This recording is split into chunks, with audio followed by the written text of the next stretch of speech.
This is the best GMC Sierra diesel. I'll include a link to the Provo GMC's website in the description down below. If you have any questions, just ask for Alec. I'll also include a link to my car buying guide. Let's get into it.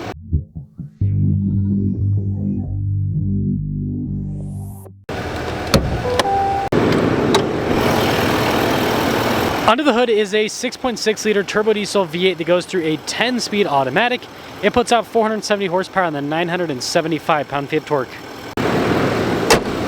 I'm trying to hit 500,000 subscribers before the end of the year. I'd really appreciate it if you'd help me out with that. I like how GM puts cab lights at the top of most of their vehicles rather than making it so it's not very common. The hood scoop also looks cool. And look at the grille coloration on this. You also have the giant headlights, which kind of make a 7-ish shape. This comes with fog lights and recovery points and some more blacked out trim.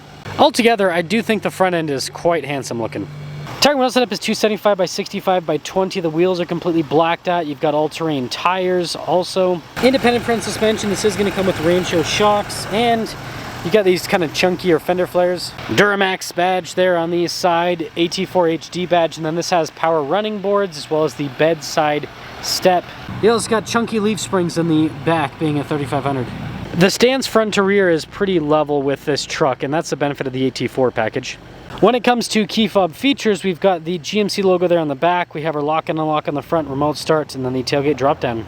We've got an LED light and outlet in the bed liner. We also have a fifth wheel prep setup, and this has the tailgate step system. As always, just click that into place first, and then just lift up the rest of the unit with one arm, and it's easy.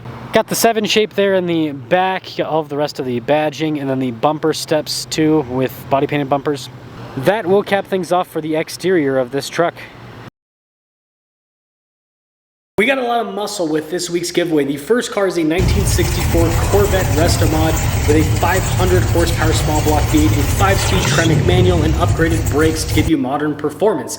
The next is a new Z06 with all of the carbon fiber and the 5.5 liter flat plane crank V8 producing 670 horsepower. On top of that, you do get $60,000 in cash if you win this giveaway to help pay for the taxes. As always, use code BHC or click the link in the description down below or in the pinned comment. This will give you 4X bonus tickets on any donation, $25 or more. Let's now check out the interior. You've got nice stitching and piping here on the door panel. You got the gray trim there at the top. Nice trim on the seats. This also has the seat storage, and you can see the brown trim. We also have power side steps. Little toolbox. Good legroom back here, but also storage pocket. We've got some vents, cup holders, heated seats, USB ports, and then good headroom. Keyless entry for up front, and let's check it out.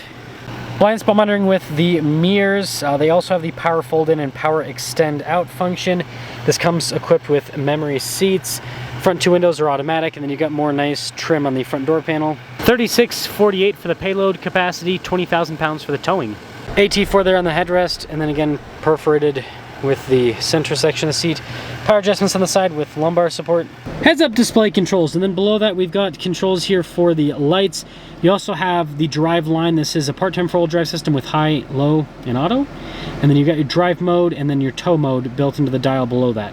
When it comes to the steering wheel, we've got soft touch all around, GMC logo front and center, radio controls on the back. On the front face, you got controls to the center screen, your cruise control, the steering wheel button, and there is a nice column shifter there in the back, which does have a manual function.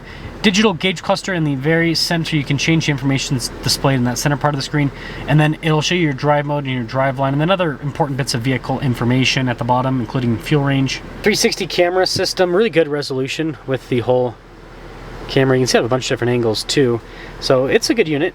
Analog buttons for the home screen and the volume control, shortcut bar, and then you got the main screen. It has Apple CarPlay and Android Auto. It responds pretty quickly, and then you have the side tab right there.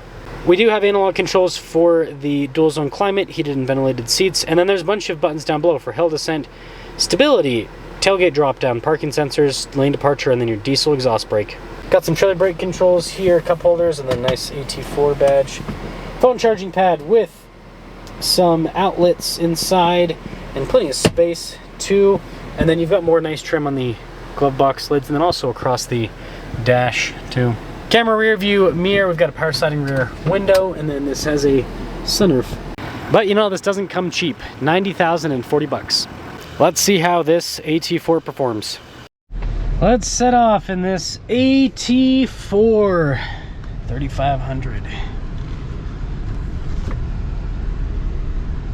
Turning radius. Where are we gonna make it? Let's see. Yeah, technically.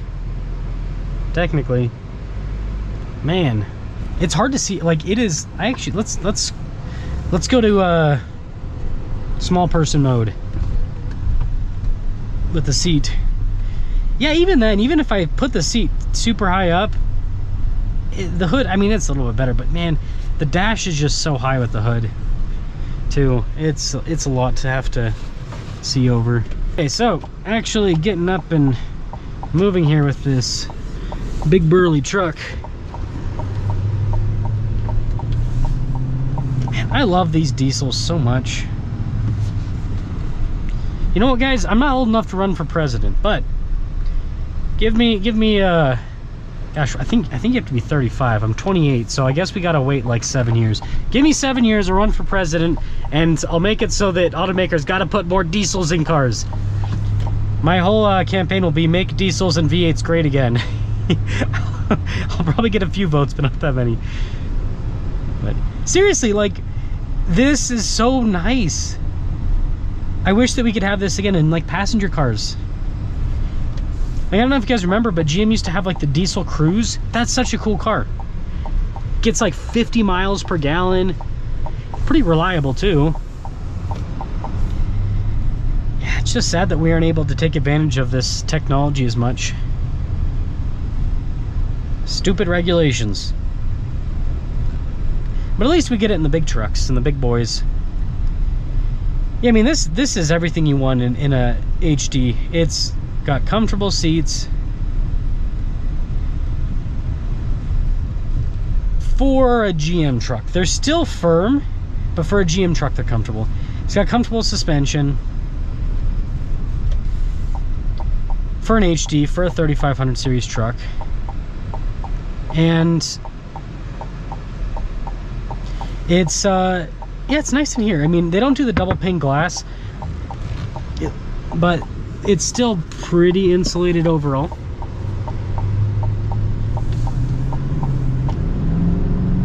Man, this thing's got torque.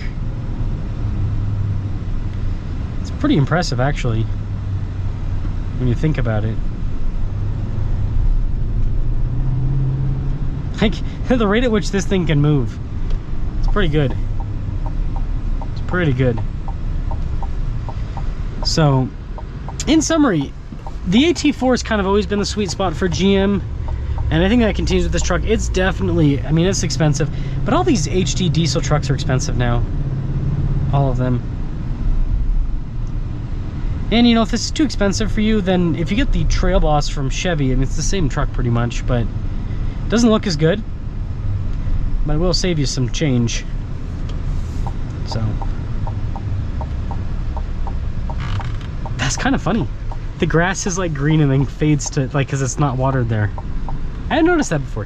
Anyways, let me know your thoughts on the AT4 3500.